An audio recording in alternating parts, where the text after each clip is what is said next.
جو اولاد نرینہ کے طلبگار ہیں یعنی بیٹے کے طلبگار ہیں ان کے لیے روحانی علاج عرض کرتا ہوں۔ بے اولاد مرد 7 نفل روزے رکھے، روزانہ افطار کے وقت پڑھے یا مصورو 21 دفعہ، اور پانی پر دم کر کے اپنی زوجہ کو پلا دے، اور اگر زوجہ کا روزہ ہو تو وہ اسی پانی سے روزہ کھولے۔ اللہ پاک کی عنایت سے نیک بیٹا عطا ہوگا۔ باری کے دنوں سے فارغ ہونے کے بعد حسب توفیق کچھ نہ کچھ خیرات کی جائے۔ سورہ توبہ ایک بار اول آخر 11 مرتبہ درود شریف پڑھیں، انشاءاللہ بیٹا پیدا ہوگا۔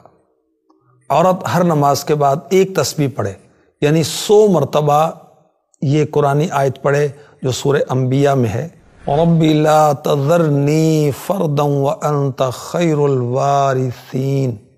انشاءاللہ بیٹے کی نعمت عطا ہوگی۔ ایک اور روحانی علاج، میاں بیوی دونوں ڈیلی 101 مرتبہ پڑھیں سورہ کوثر، انا اعطیناک الکوثر فصل لربک وانحر ان شانئک هو الابتر۔ یہ سورہ کوثر ہے۔ انشاءاللہ جلد ہی بیٹے کے ماں باپ بن جائیں گے۔